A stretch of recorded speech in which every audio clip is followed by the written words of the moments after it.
যুক্তরাষ্ট্রের সাম্প্রতিক সময়ের সবচেয়ে জটিল সামরিক অভিযান, যেখানে ভেনেজুয়েলার প্রেসিডেন্ট নিকোলা মাদুরো ও তার স্ত্রীকে আটক করেছে মার্কিন বাহিনী। মাসের পর মাস পরিকল্পনা, গোয়েন্দা তৎপরতা এবং নিখুঁত সমন্বয়ের মধ্য দিয়ে পরিচালিত হয় বলে দাবি করেছে পেন্টাগন সংশ্লিষ্টরা। এই অপারেশনের খবর প্রকাশ্যে আসতেই বিশ্বজুড়ে তৈরি হয়েছে তীব্র আলোড়ন। অনেকে এমন মার্কিন আগ্রাসনের নিন্দা জানিয়েছেন। শনিবার ভোর 4:21 মার্কিন প্রেসিডেন্ট ডোনাল্ড ট্রাম্প তার সোশ্যাল মিডিয়া প্ল্যাটফর্ম ট্রুথ সোশ্যালে এক বার্তায় জানান, যুক্তরাষ্ট্র সফলভাবে মাদুরোকে আটক করেছে। এতে আন্তর্জাতিক অঙ্গনে ঝড় উঠেছে নানা প্রশ্ন। কিভাবে এমন কড়া নিরাপত্তা বেষ্টিত একজন রাষ্ট্রনেতাকে ঘিরে চালানো এই অভিযানে সফল হল মার্কিন বাহিনী? মার্কিন প্রতিরক্ষা দফতর, পেন্টাগন ও গোয়েন্দা সংস্থা CIA দুপক্ষই দীর্ঘদিন ধরে এই অভিযানের প্রস্তুতি নিচ্ছিল। রেজার্সের খবরে বলা হয়, অগস্ট থেকেই CIA গোপনে ভেনেজুয়েলার ভূখণ্ডে কাজ শুরু করে। ভেনেজুয়েলার ভেতরে একটি ছোট দল মোতায়েন করা হয়, যারা মাদুরোর দৈনন্দিন অবস্থান, চলাফেরা ও নিরাপত্তা ব্যবস্থার বিস্তারিত তথ্য যুক্তরাষ্ট্রের হাতে তুলে দেয়। পাশাপাশি মাদুরোর খুব কাছের একটি গোপন সূত্র তার অবস্থান নির্ণয়ে গুরুত্বপূর্ণ ভূমিকা রাখে। এদিকে যুক্তরাষ্ট্রের সোশ্যাল ফোর্স ডেল্টা টিম নিজেদের প্রস্তুতিতে আনে নতুনত্ব।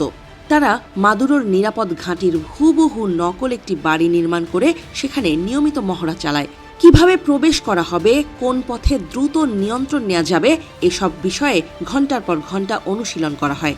সামান্য ভুলের সুযোগও রাখতে চায়নি তারা।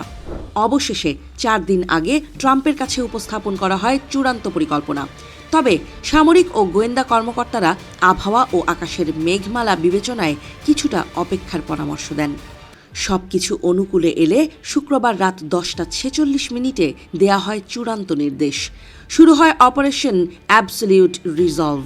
ট্রাম্প নিজেই ফ্লোরিডার মার-আ-লাগো ক্লাব থেকে সরাসরি এই অভিযানের অগ্রগতি পর্যবেক্ষণ করেন।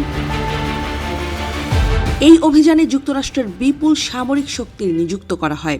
ক্যারিবীয় সাগরে মোতায়েন করা হয় একটি বিমানবাহী রণতরী, 11টি যুদ্ধজাহাজ এবং 1 ডজনেরও বেশি F-35 যুদ্ধবিমান। মোট 15,000-এরও বেশি সেনা এই তৎপরতায় অংশ নেয়। যদিও একে দীর্ঘদিন ধরে যুক্তরাষ্ট্র মাদক বিরোধী অভিযান হিসেবে বিশ্বের সামনে তুলে ধরেছিল। সূত্র জানায়, নির্ধারিত মুহূর্তে বিশেষ বাহিনী দ্রুত গতিতে মাদুরোর সেফ হাউস ঘিরে ফেলে। সুসমন্বিত পদক্ষেপে কোনো বড় ধরনের প্রতিরোধ ছাড়াই ভেতরে প্রবেশ করে তারা। ঘণ্টার পর ঘণ্টা টানটান পরিস্থিতির পর শেষ পর্যন্ত মাদুরো ও তার স্ত্রী আত্মসমর্পণ করেন। এরপর কঠোর নিরাপত্তায় তাদের হেফাজতে নেওয়া হয়। অভিযান শেষে ট্রাম্প গণমাধ্যমকে জানান, এর আগে তিনি বহু বড় সামরিক অভিযানের অনুমোদন দিলেও এমন নিখুঁত ও সাহসী মিশন আগে দেখেননি।